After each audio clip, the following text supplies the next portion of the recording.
आदरणीय साथियों नमस्कार, आपका स्वागत है, अभिनंदन है अपने चैनल विधि ज्ञान चर्चा में। मैं RS धीमान एडवोकेट।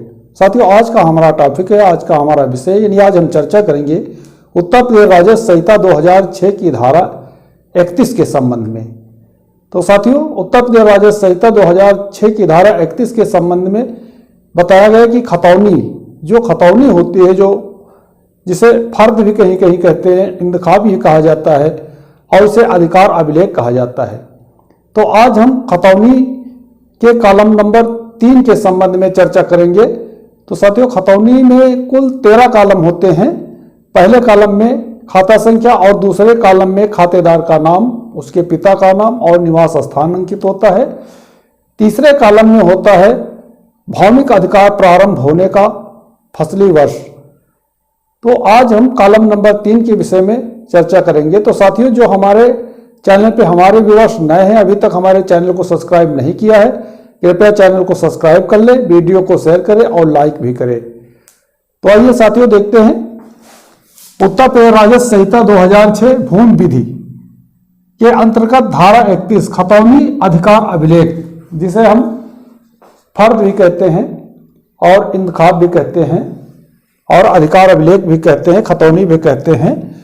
तो खतौनी के कॉलम नंबर 3 में भौमिक अधिकार प्रारंभ होने का वर्ष के संबंध में चर्चा करेंगे कि ये क्या होता है और ये खातेदार को कैसे प्राप्त होता है।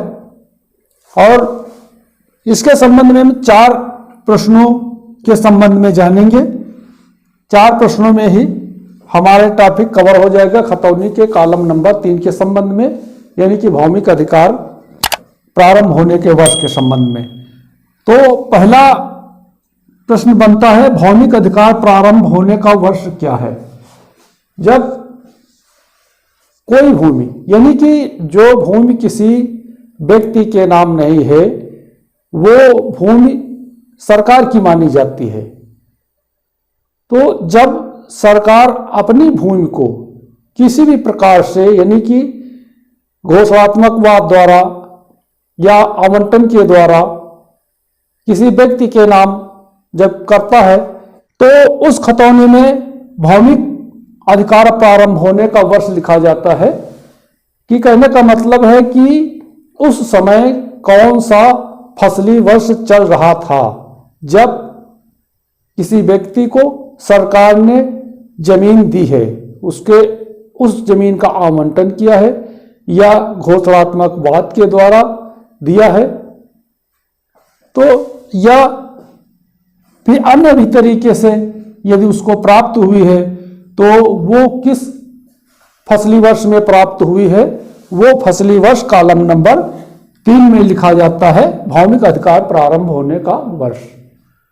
अब साथियों, देखते हैं प्रश्न नंबर 2 है, भौमिक अधिकार प्रारंभ होने का वर्ष कैसे प्राप्त होता है?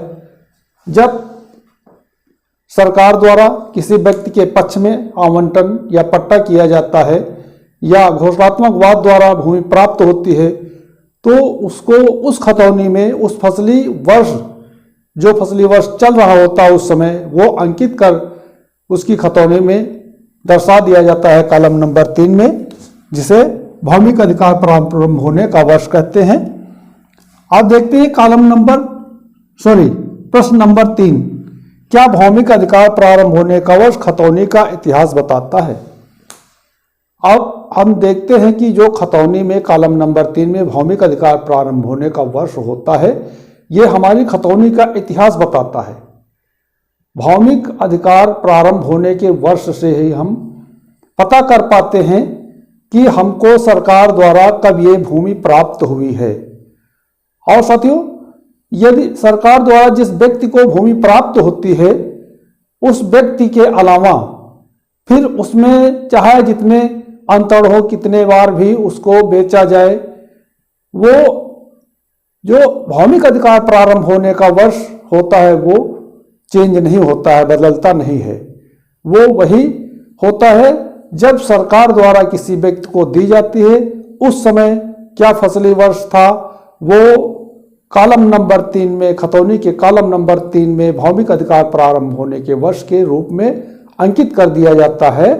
कहने का मतलब है जिस व्यक्ति को ये प्राप्त होता है भौमिक अधिकार प्रारंभ होने का वर्ष, और उसके बाद वो चाहे जमीन बेच दे, चाहे जितनी बार जमीन बेची जाए, लेकिन इसमें परिवर्तन नहीं होता है। भौमिक अधिकार प्रारंभ होने का वर्ष वही होता है। ये इतिहास बताता है कि हमारी खतौनी में जो भौमिक अधिकार प्रारंभ होने का वर्ष है, उससे हम सन यानी कि वर्ष भी ज्ञात कर सकते हैं कि ये 1980 में हमको प्राप्त हुई कि 1990 में प्राप्त हुई। इस भौमिक अधिकार प्रारंभ होने के वर्ष से हम इस बात का पता लगाते हैं। तो साथियों, अब हम देखते हैं प्रश्न नंबर 4 है, भौमिक अधिकार प्रारंभ होने के वर्ष से भूमि को यानी कि भूमिधर को क्या लाभ है। कहने का मतलब है प्रश्न नंबर 4, भौमिक अधिकार प्रारंभ होने के वर्ष से भूमिधर को क्या लाभ है। तो साथियों, भौमिक अधिकार प्रारंभ होने के वर्ष जो खतौनी के कॉलम नंबर 3 में अंकित होता है, उससे भूमिधर को यह पता चलता है कि यह भूमि कब, इस भूमि पर कब भौमिक अधिकार प्राप्त हुए हैं, यानी कि कब ये सरकार की थी और कब ये किसी व्यक्ति के नाम इसमें अधिकार दे दिए गए हैं।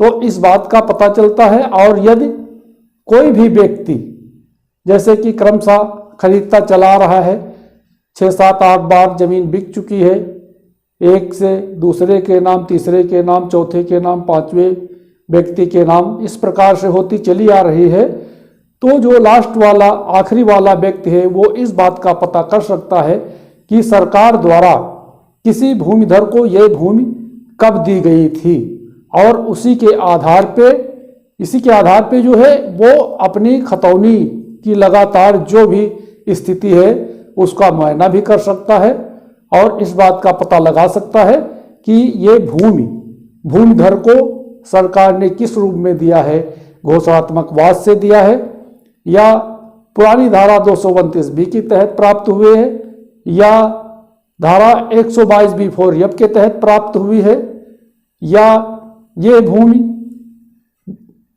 सरकार ने किसी व्यक्ति को आवंटित की है, पट्टा किया है।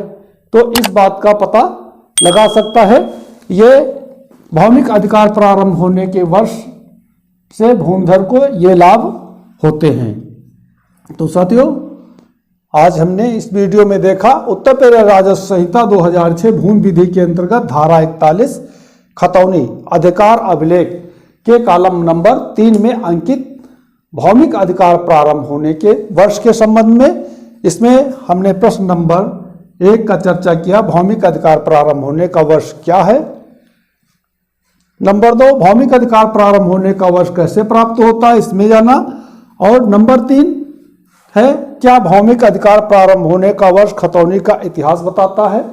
तो साथियों, ये जो भौमिक अधिकार प्रारंभ होने का वर्ष खतौनी में अंकित होता है कॉलम नंबर 3 में, ये खतौनी का इतिहास बताता है। और नंबर 4 में भौमिक अधिकार प्रारंभ होने के वर्ष से भूमिधर को क्या लाभ हैं, ये हमने जाना। तो साथियों, हमारे बहुत से साथी ऐसे हैं जो इस पॉइंट को यानी खतौनी के कॉलम नंबर 3 को अनदेखा करते हैं और उसे व्यर्थ की जो चीज़ मानते हैं, जो भौमिक अधिकार प्रारंभ होने का वर्ष अंकित होता है उसे अनदेखा करते हैं।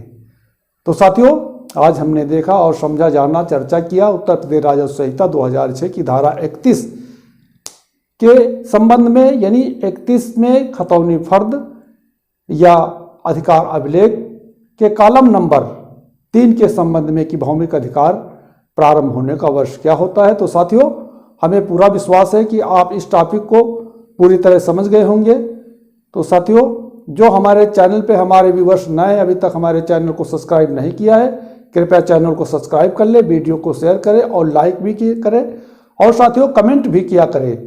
तो साथियों, आज के वीडियो बस इतना ही। अगले वीडियो तक के लिए नमस्कार।